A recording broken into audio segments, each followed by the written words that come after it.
வணக்கம். Welcome to கதை திரட்டு. இந்த வீடியோவில் நம்ம என்ன கதை கேட்க போகிறோம்னா, பெண் ஒன்று கண்டேன் கதையின் 5வது பகுதி. நம்ம சேனலை இது வரைக்கும் சப்ஸ்கிரைப் பண்ணாதவங்க சப்ஸ்கிரைப் பண்ணுங்க. பக்கத்தில் இருக்கிற பெல் ஐகானை கிளிக் பண்ணி ஆளுங்கிற ஆப்ஷனை ப்ரெஸ் பண்ணுங்க. ஸோ தட் நான் போடுற கதைகளை உடனுக்குடனே நீங்கள் கேட்கலாம். வாங்க கதைக்குள்ளே போகலாம். மறுநாள் விமானம் கிளம்பும்போது தென்றல் எழிலின் கையை இறுக பற்றி கொண்டு கண்களை மூடிக்கொண்டாள். என்னடா பயமா இருக்கா? ஆ. எத்தனையோ முறை தன் தாய் தந்தையுடன் சுற்றுலாவுக்கு செல்லும்போது விமானத்தில் பயணம் செய்திருந்தாலும் இந்த பயம் மட்டும் குறைந்த பாடில்லை அவளுக்கு. இவ்வளோ பயம் இருந்தா ட்ரெயின்லயே போயிருக்கலாமேடா. ஆஹா, டைம் வேஸ்ட் ஆகும் இல்லடா. அதான் அப்பா அம்மா கூட நிறைய முறை ஃப்ளைட்ல போயிருக்கண்டா. ஆனாலும் இந்த பயம் போக மாட்டேங்குது. தன் தோள் மீது சாய்ந்திருந்த பூந்தென்றலை பூ போல அணைத்து கொண்டான் அப்பூங்குயிலின் காவலன்.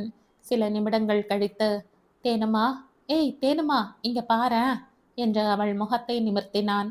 ஆஹா, மாட்டேன் என்றவளை, தேனுக்குட்டி, என் செல்லம்மா இல்ல, கண்ணை திற என்று கொஞ்சினான். ம் என்று அவள் மேலும் கண்களை இறுக மூடிக்கொள்ள அவளை கையாளும் வித்தை தெரிந்தவன். ஆ, என் பொண்டாட்டி ரொம்ப தைரியசாலின்னு நினைச்சேன்.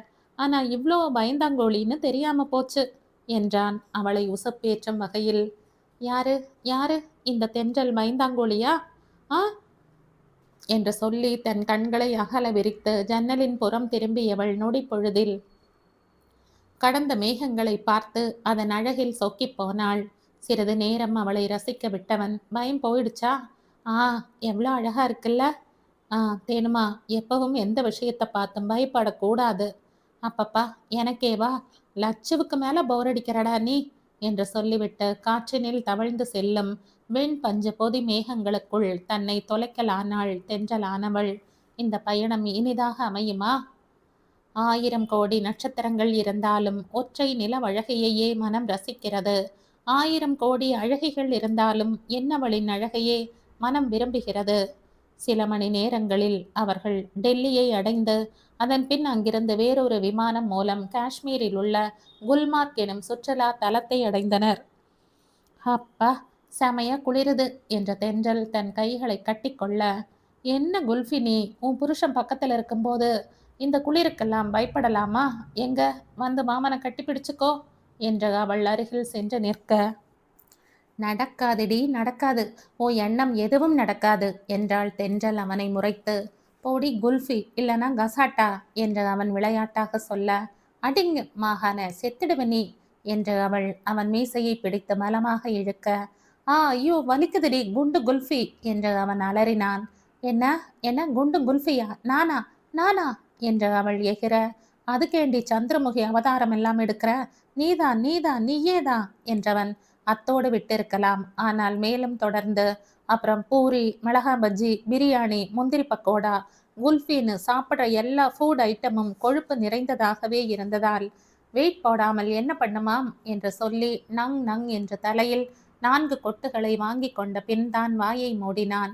அதன் பின் ஹோட்டலை அடையும் வரை கூட அம்மையார் வாய் திறக்கவில்லை. ஏதோ தீவிர சிந்தனையில் இருந்தார் எழிலனும். அவளை சற்று வெறுப்பேற்ற நினைத்து பேசாமல் அவளை ரசித்தபடி அமைதியாகவே வந்தான்.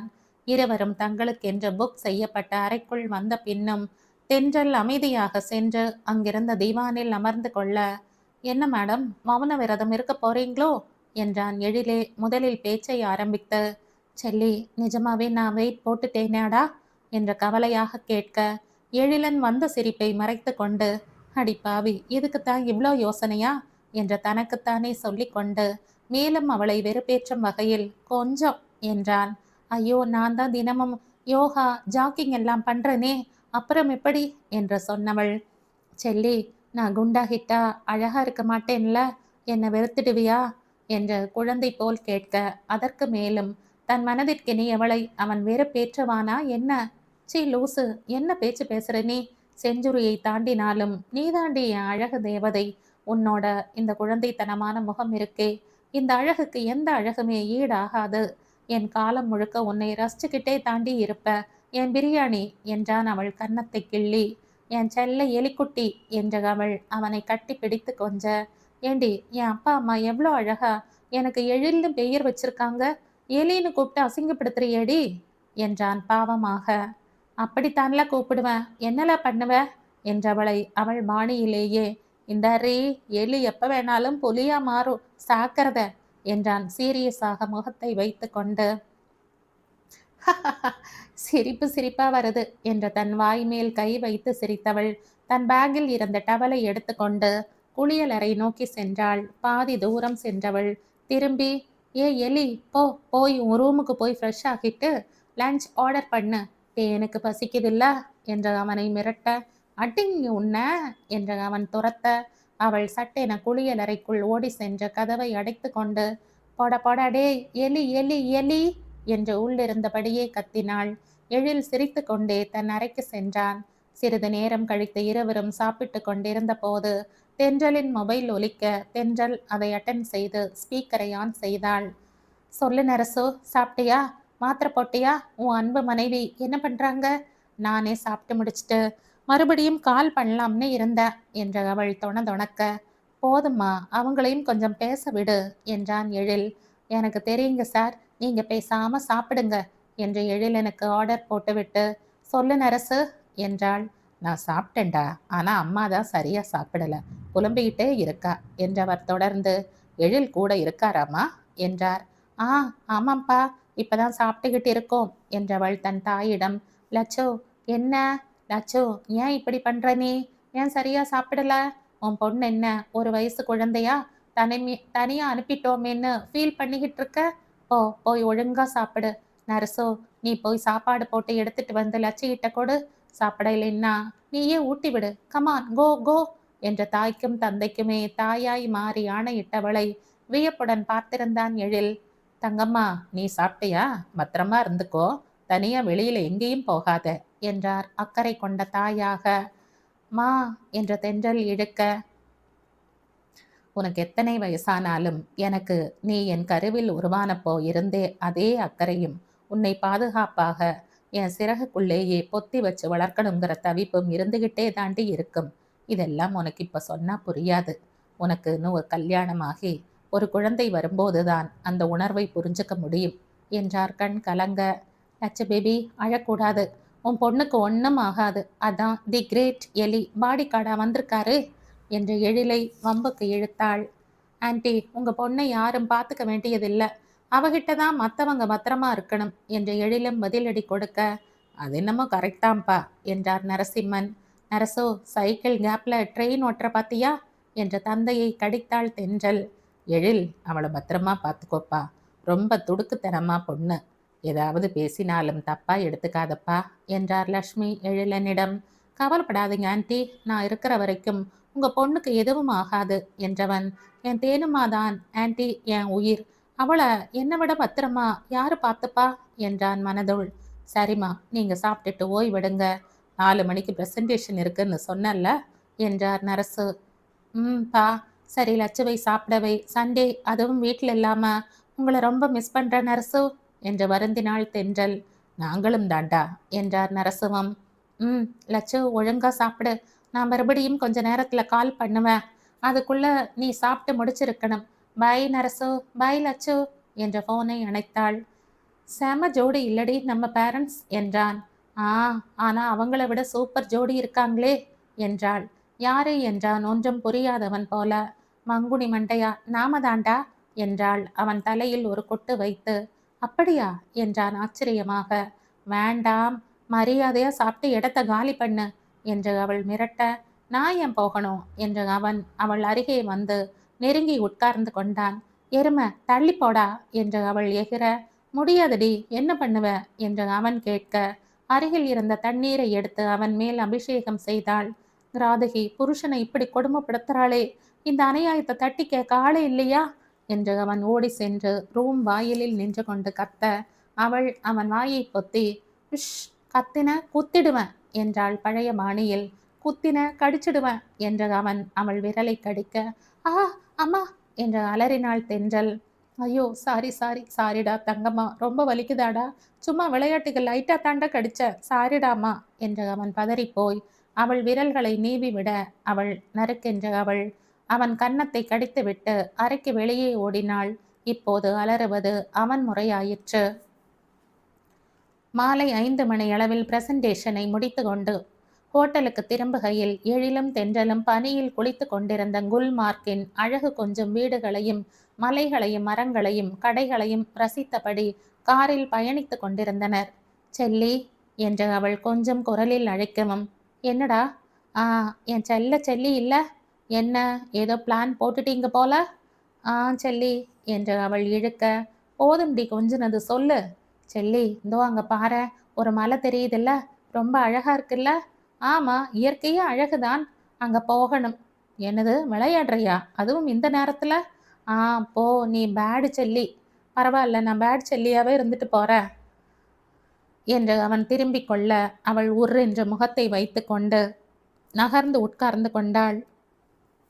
தேனுமா என்ற அவன் அவள் கையை எடுத்து தன் கைக்குள் வைத்து கொள்ள முயல வெடுக்கென்ற கையை இழுத்து கொண்டாள். தேனுமா என்ற மறுபடியும் கொஞ்ச, போ, என்கிட்ட பேசாத என்ற அவள் தன் முகத்தை வேறு புறம் திருப்பிக் கொண்டாள். எழில் ஓட்டுநரிடம், சபரீஷ், அந்த மலைக்கு போக முடியுமா? போகலாம் சார், ஆனால் கொஞ்ச நேரத்தில் ரொம்ப இருட்டிடும், அப்புறம் திரும்ப கஷ்டமாயிடும். மலைக்கு இந்த பக்கம் பிரச்சனை இல்லை, வீடுகள் கடைகள் இருக்கும். ஆனால் அந்த பக்கம் எந்த வீடுகளும் இருக்காது, வழி தவறி போயிட்டா ரொம்ப கஷ்டம் சார். இந்த நேரத்தில் கைடு கூட இருக்க மாட்டாங்க என்றார். 1 ஹவரில் போயிட்டு திரும்பிட முடியும் தானே, சின்ன மலை தானே என்றான் எழில். ஆ, வேகமாக போனால் திரும்பிடலாம் சார், போகட்டுமா என்றார் ஓட்டுநர். ஆ சரி போங்க என்று எழில் சொன்னதும் தான் தென்றலின் முகத்தில் சிரிப்பு வந்தது. அடம், ரொம்ப அடம் என்று அவள் கன்னத்தில் தட்டினான் எழில். ரொம்ப கொடுத்து வச்சவங்க மேடம் நீங்க என்றார் அந்த ஓட்டுநர்.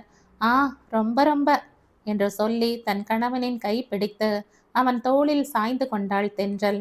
சில நிமிடங்களில் வண்டி மலை அடிவாரத்தை அடைந்தது. நான் வேணும்னா துணைக்கு வரட்டுமா சார் என்றார் ஓட்டுநர். இல்ல பரவாயில்ல, நாங்களே பார்த்துக்கிறோம், நான் திரும்பும்போது உங்களுக்கு கால் பண்ணுறேன், இங்கேயே வந்துடுங்க என்று எழில் சொல்ல, ஓகே சார் என்ற விடை பெற்றார் ஓட்டுநர். இருவரும் மலையின் மேல் அமைந்திருந்த வீடுகளையும் கடைகளையும் பனியை உடையாய் தரித்திருந்த மரங்களையும் ரசித்தபடி முன்னேறி கொண்டிருந்தனர். தேனுமா, போதும் திரும்பிடலாம், இன்னொரு முறை வரும்போது காலையில் நேரத்தில் கூட்டிட்டு வர, அப்போ பொறுமையாக ரசிச்சு பார்க்கலாம் என்றான். இன்னும் கொஞ்ச தூரம் மேலே போய் பார்த்தா ரொம்ப அழகா இருக்கும்டா, ப்ளீஸ் ப்ளீஸ் என்று அவள் கெஞ்சவும் சரி என்று உடன் நகர்ந்தான். மலை உச்சியை அடைந்ததும் தென்றல் சற்று நேரம் அமர்ந்து ஓய்வெடுத்தபடி ரசிக்க துவங்க, தேனுமா, இருட்டிடுச்சு, போலாம் என்றான். ஆ என்ற மனதே இல்லாமல் எழுந்தாள் தென்றல். இருட்டி விட்டதே, வழி தவறி போய் விடுவோமோ என்று எழில் யோசனையுடன் நடந்து வர, ஏண்டா ஹிட்லர் ஞாபகம் வந்துடுச்சோ, அவரை மாதிரியே முகத்தை ஒரன்னு வச்சிருக்க என்றாள் தென்றல். அதற்கும் அவன் பதில் பேசாமல் அமைதியாக வர, கீழே இருந்த பனிக்கட்டியை அள்ளி அவன் மேல் வீசிவிட்டு ஓடினாள் தென்றல். அடி வாலு, உன்ன என்று தன் உடையை உதறியபடி அவளை துரத்தி கொண்டு ஓடியவன் கால் வழுக்கி தேனுமா என்று கத்தியபடியே சரிவில் விழுந்து உருண்டான். என் அளவில்லா கோபத்தையும் உன் ஒற்றை கொஞ்சல் பார்வை அடக்கிவிடும். உண்மை தெரிந்தும் உன்னுடன் ஊடல் கொள்கிறது என் மனம், உன் ஒற்றை கொஞ்சல் பார்வைக்காக. எழில், எழில் என்று கத்தியபடியே தென்றல் அவனை நோக்கி ஓடி வர, அவளும் நிலை தடுமாறி கீழே விழுந்தாள்.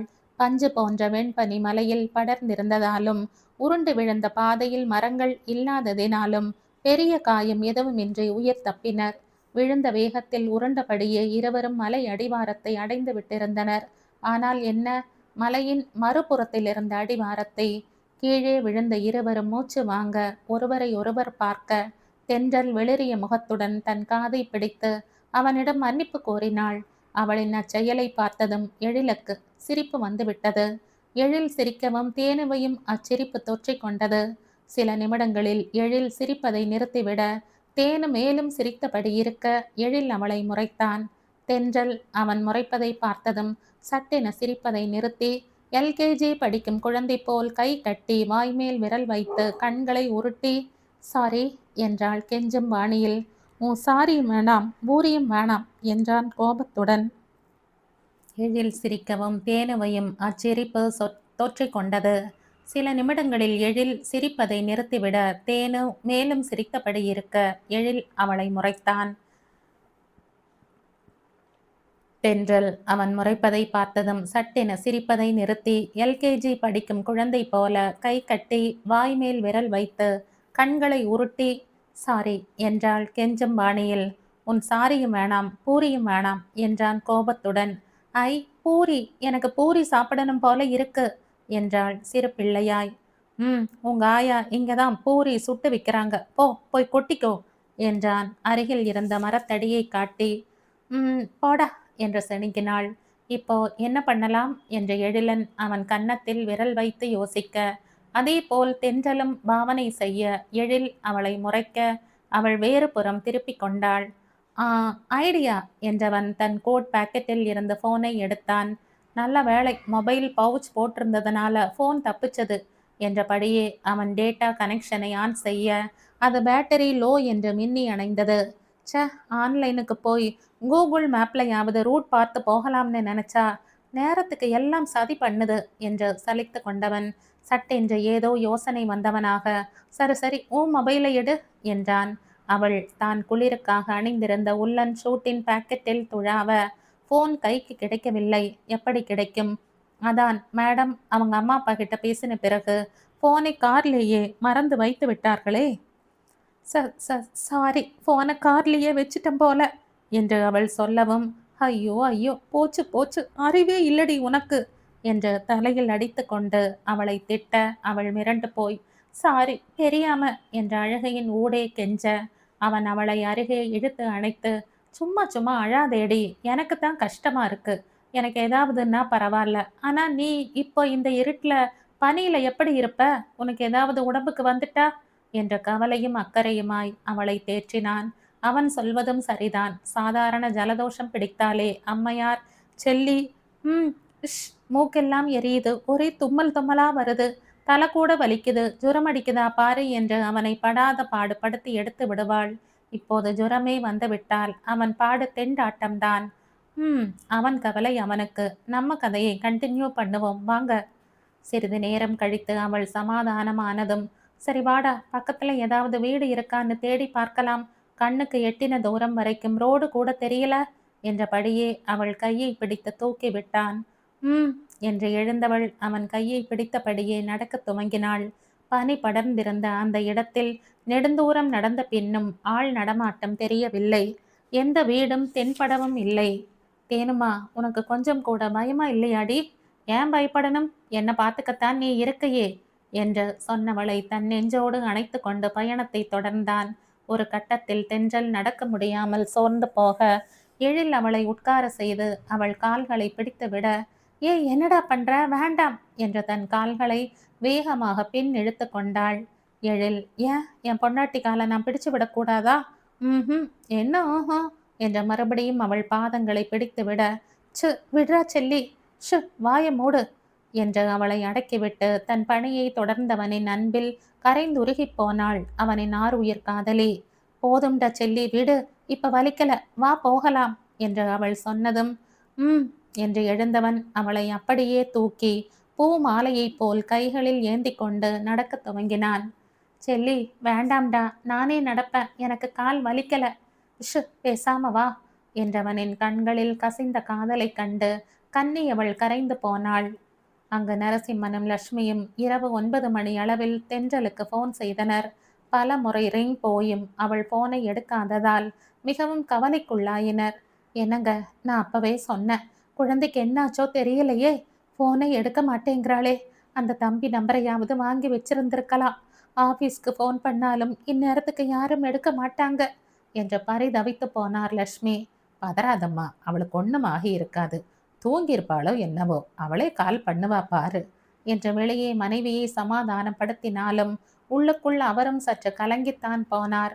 ஏனென்றால் மகள் தங்களிடம் பேசாமல் ஒரு நாள் கூட உறங்கியதே இல்லையே.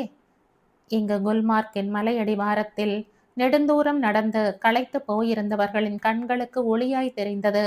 சற்று தூரத்தில் தெரிந்த அந்த வீடு.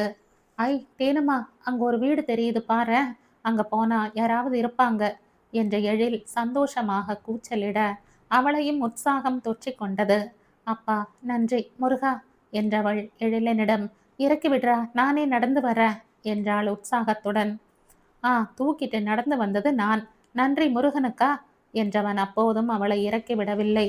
என் முருகன் இல்லைன்னா நீ எனக்கு கிடைச்சிருப்பியா என்றவள். போதும் இறக்கி விடுறா, இப்ப கால் வலிக்கல, எவ்வளோ நேரமா தூக்கிட்டு வருவ, உனக்கு கை வலிக்கும்ல என்று சொல்லியும் அவன் இறக்கி விடுவதாக இல்லை. இப்போ நீ இறக்கி விடுறியா இல்ல உன் கன்னத்தை கடிக்கட்டுமா என்று அவள் அவன் கன்னத்தை நெருங்க.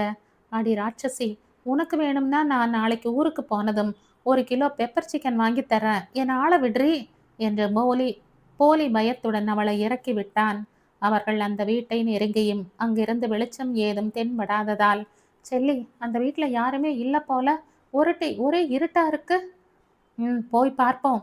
அது ஒரு சிறிய மர வீடு. அவர்கள் அந்த வீட்டை அடைந்து அதன் கதவை தட்டிய பின்பும் யாரும் வராமல் போகவே, இங்க யாரும் இல்ல போல, போச்சு, நல்லா மாட்டிக்கிட்டோம் என்றபடியே தென்றல் தலையில் கை வைத்து கொண்டு கதவில் சாய பொத்தென்று கீழே விழுந்தாள். ஏனெனில் கதவு தானாய் திறந்து கொண்டது. எழிலனுக்கு சிரிப்பு பீரிட்டு கொண்டு எழ, அட பாவி, பொண்டாட்டி கீழே விழுந்தா தூக்கி விடாம இப்படியா சிரிப்ப, எருமை எருமை என்று புலம்பியவாறு அவள் எழ முயல, எழில் அவளை தூக்கியதோடல்லாமல் தன் கைகளில் ஏந்தியவாறே உள்ளே சென்றான். டேய், ஏதாவது பேய் வீடா இருக்க போகுதுடா என்றாள் தென்றல் பயந்த விழிகளுடன்.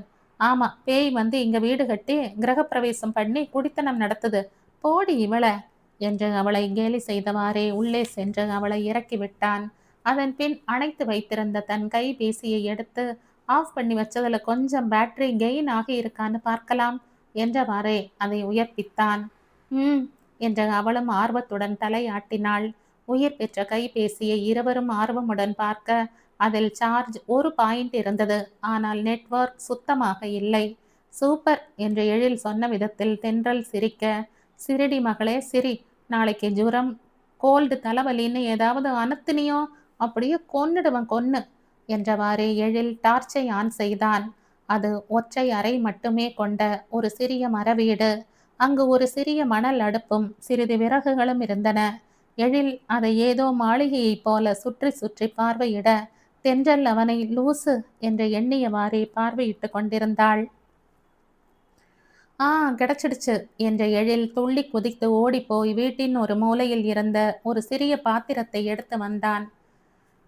இதை வச்சு என்ன பிரியாணி பண்ண போறியா டார்லிங் என்ற தென்றல் குறும்புடன் கேட்க, அவளை ஒரு முறை முறைத்துவிட்டு அந்த பாத்திரத்தை எடுத்து கையில் வைத்து கொண்டு, நன்றாக நினைவில் கொள்ளுங்கள், ஒருவேளை நாம் எங்கேயும் வழியை தவற விட்டுவிட்டால் அதற்காக பயந்து விடக்கூடாது. நாம் உயிர் பிழைக்க வேண்டும் என்ற எண்ணமே மேலோங்க வேண்டும். அதற்கு நாம் முதலில் செய்ய வேண்டியது, நாம் பாதுகாப்பாக தங்குவதற்கு ஒரு இடத்தை தேடிக்கொள்ள வேண்டும். இதைவிட முக்கியம், நம் உடல் சோர்ந்து போகாமல் இருக்க அதற்கு தேவையான நீரையும் உணவையும் சேகரித்து கொள்ள வேண்டும் என்று அவன் சொல்லவும், ஆமா, ரியல் ஹீரோன்னு நினப்பு மனசுல. பொறாம நமக்கெல்லாம் இப்படி மூளை வேலை செய்ய மாட்டேங்குதேன்னு என்றவாறே அவன் வெளியே சென்று வீட்டின் கூரை மீதிருந்த பனியை அள்ளி அந்த பாத்திரத்தில் போட்டு எடுத்து வந்தான். அவன் என்ன செய்ய போகிறான் என்று கன்னத்தில் கை வைத்து ரசித்தபடி கவனித்து கொண்டிருந்த தென்றல் அவன் அந்த பாத்திரத்தை அடுப்பில் வைக்கவும், அட பரவாயில்ல மிஸ்டர் எழில், என் புருஷனான பிறகு உங்களுக்கும் கொஞ்சம் மூளை வேலை செய்யுதுன்னு நினைக்கிறேன். ஆனா இப்போ நெருப்புக்கு என்ன பண்ணுவீங்களா?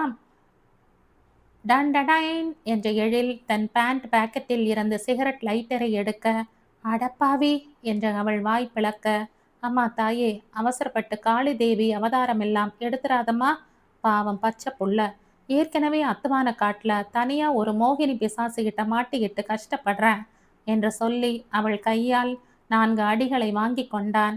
உன் வாய்தாண்டா உனக்கு யமன் என்று தன்னைத்தானே நொந்து கொண்டவன், தேனு டார்லிங், இது அசோக்கோடதுடா. ஒரு நாள் அவன் சிகரெட் பத்த வைக்கும்போது, இந்த லைட்டர் ரொம்ப அழகா இருக்குடான்னு சொன்னேன். உடனே அந்த பக்கி என்னமோ பாரி வெள்ளல் மாதிரி வச்சுக்கடான்னு என் ஷர்ட் பேக்கெட்டில் போட்டுடுச்சு. நான் என்ன சிகரெட்டா பிடிக்கிறேன், எனக்கு எதுக்குடான்னு திருப்பி கொடுத்தும் வாங்கலை.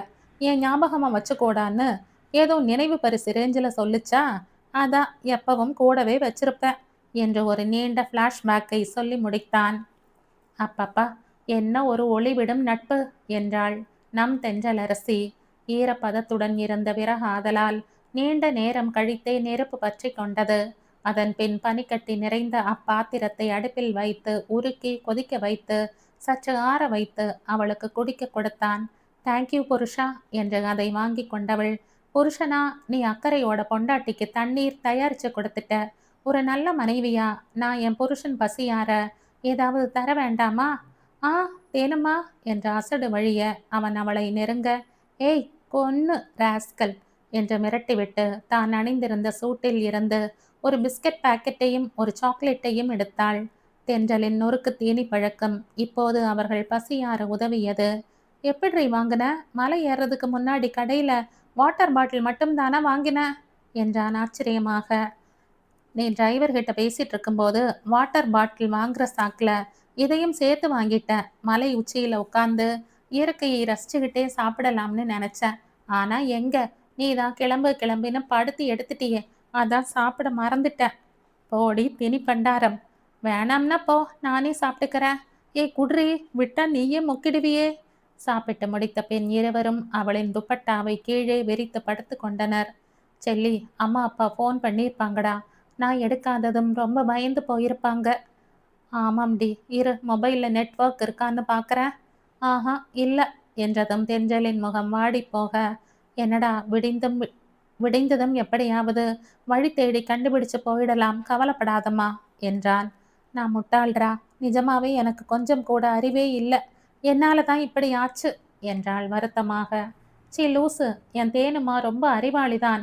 ஆனா என்ன, அப்பப்போ கொஞ்சம் மர கழண்டிடும் என்று அவன் வார, அடிங்க மகன உன்ன என்று அவள் அவனை அடிக்க கையோங்க, எஸ்கேப் என்று கத்தியபடி அவன் எழுந்து ஓட, அவளும் துரத்தி கொண்டு ஓட, அந்த சிறு வீட்டுக்குள் எவ்வளவு நேரம்தான் அவனால் போக்கு காட்ட முடியும்? வேறு வழியின்றி அவன் தேவியிடம் சரணடைந்தான். மன்னித்தேன் பக்தா என்று அவளும் அருள் வழங்கினாள். அப்போது கதவின் புறம் இருந்து சில் என்ற காற்று வீச, தென்றலின் கருங்கூந்தல் காற்றில் அலை பாய்ந்தது. அத்தென்றலின் சில் என்ற தீண்டலை கண்மூடி ரசித்தபடியே தன் தலைமுடியை ஒதுக்கிவிட்டாள். எரியும் விறகின் தகக்கும் ஒளியில் தென்றல் தங்கச் சிலையாய் ஜொலித்தாள்.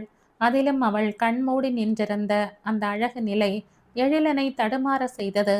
அவளை ரசித்தபடியே அவள் அருகில் வந்தவன் அவளின் நெற்றியில் விழுந்திருந்த முடியை ஒதுக்கி, தேனுமா என்றான் காதல் பொங்க.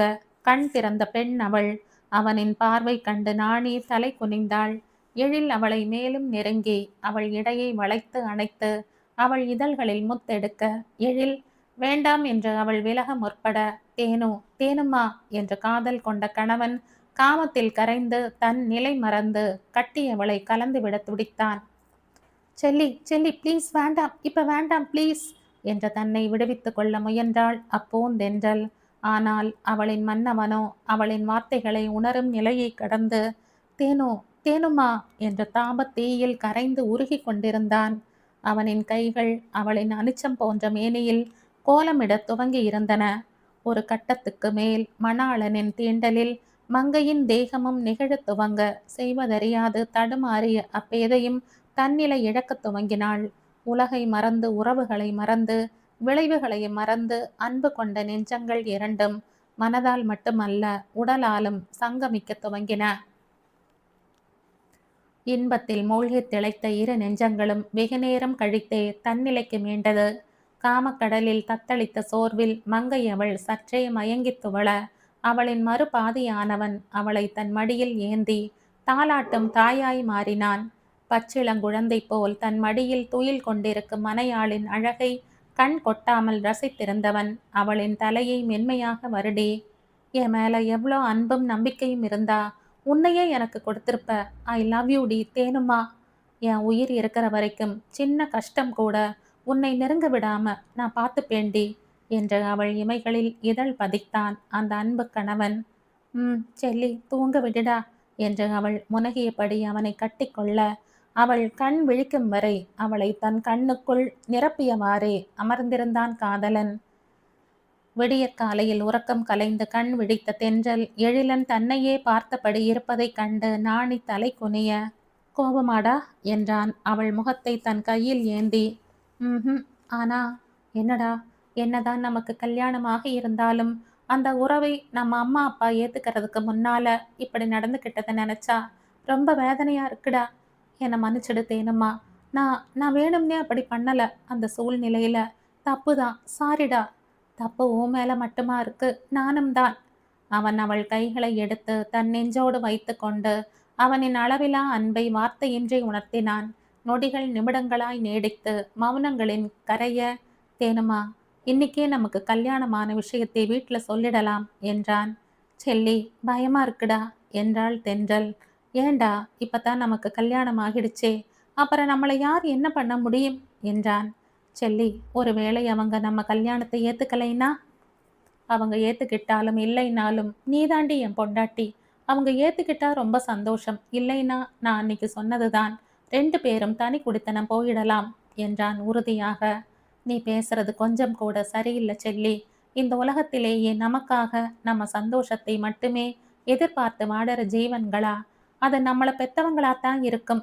அப்படிப்பட்ட அன்பு உள்ளங்களுக்கு தெரியாம கல்யாணம் செஞ்சு ஏற்கனவே நாம பெரிய தப்பு பண்ணி இருக்கோம். இப்போ இப்படி இனியும் நாம் அவங்க மனசை காயப்படுத்தி அவங்கள விட்டு பிரிஞ்சு வந்து மேலும் கஷ்டத்துக்கு உள்ளாக்கணுமா என்ற கோபமாக ஆரம்பித்து வருத்தத்துடன் முடித்தாள். இப்ப என்னதான் பண்ண சொல்ற தேனுமா என்றான் வருத்தம் மேலோங்க. செல்லி, நீ முதல்ல சொன்ன மாதிரியே காஷ்மீர் ப்ராஜெக்ட் நல்ல விதமா முடிப்போம். அப்ப மாமாவுக்கு நம்ம மேல நல்ல மதிப்பும் நம்பிக்கையும் ஏற்படும்.